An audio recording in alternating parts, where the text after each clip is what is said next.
നമസ്കാരം. 2012 റിലീസായ ഒരു ടീനേജ് കോമഡി ചിത്രമാണ് പ്രോജക്റ്റ് എക്സ്. അപ്പോൾ ആദ്യം തന്നെ പറയുക, ഇതിനകത്ത് ഒരുപാട് അഡൽട്ട് കോമഡിയും അഡൽട്ട് കണ്ടൻസും ഡ്രഗ് യൂസ് ചെയ്യുന്ന കുറേ സീൻസൊക്കെ ഉണ്ട്. അതുകൊണ്ട് പ്രായപൂർത്തിയായവർ മാത്രമേ ഈ സിനിമ കാണുക. പിന്നെ ഇപ്പോൾ അറിയാമല്ലോ, സിനിമ കണ്ടിട്ടാണ് നമ്മുടെ കുട്ടികൾ വഴിയെറ്റുന്നത് എന്നൊരു ധാരണ ഉള്ളവർ ഈ സിനിമ കാണാതിരിക്കുന്നതാണ് നല്ലത്.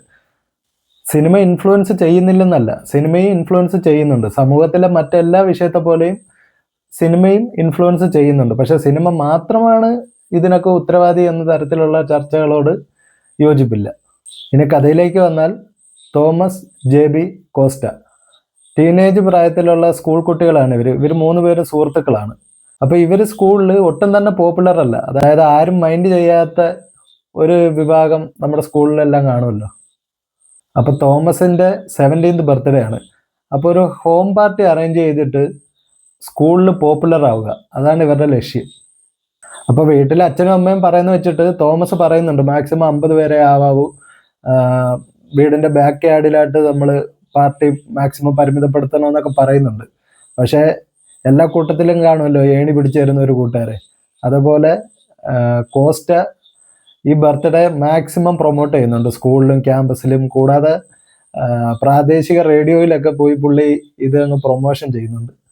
അങ്ങനെ ഈ പാർട്ടിയുടെ ടൈം ആകുമ്പോഴത്തേന് ഇവർ പോലും പ്രതീക്ഷിക്കാത്ത തരത്തിൽ കൂട്ടമായിട്ട് ആളുകൾ എത്തുകയാണ്.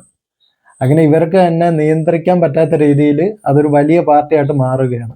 പിന്നീട് ആ പാർട്ടിയും ആ പാർട്ടിക്കിടയിൽ അപ്രതീക്ഷിതമായി ഉണ്ടാകുന്ന സംഭവങ്ങളുമായിട്ട് ചിത്രം മുന്നോട്ട് പോകുന്നു.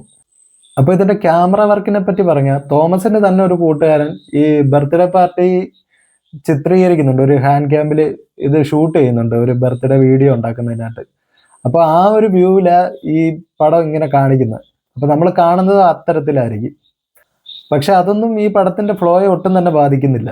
അപ്പോൾ എന്തായാലും ആരും മൈൻഡ് ചെയ്യാതെ, അല്ലെങ്കിൽ ഒട്ടും പോപ്പുലർ അല്ലാതെ ഇരുന്ന ഇവരെ അന്വേഷിച്ച് പോലീസും ഫയർഫോഴ്സും മീഡിയാസും ഒക്കെ വരികയും നാഷണൽ മീഡിയയിലടക്കം ചർച്ചാ വിഷയമാവുകയും ചെയ്യണമെങ്കിൽ ആ പാർട്ടിയുടെ റേഞ്ച് ഒന്ന് ഓർത്ത് നോക്കിയേ. നിങ്ങൾ ഈ സിനിമ കണ്ടിട്ടില്ലെങ്കിൽ തീർച്ചയായിട്ടും കണ്ടു നോക്കുക. അനുകരിക്കാനോ ഇൻഫ്ലുവൻസ് ആകാനോ ആയിട്ട് ഈ സിനിമയിൽ ഒന്നും തന്നെ ഇല്ല. അപ്പോൾ ഈ സിനിമ നിങ്ങൾ മുൻപ് കണ്ടിട്ടുള്ളതാണെങ്കിൽ നിങ്ങളുടെ അഭിപ്രായങ്ങൾ കമൻറ്റ് ചെയ്യുക. വീഡിയോ ഇഷ്ടപ്പെട്ടാൽ ലൈക്ക് ചെയ്യുക. ഇതുപോലുള്ള മറ്റ് വീഡിയോകൾക്കായി ചാനൽ ഒന്ന് സബ്സ്ക്രൈബ് ചെയ്യുന്നത് കൂടി പരിഗണിക്കുക.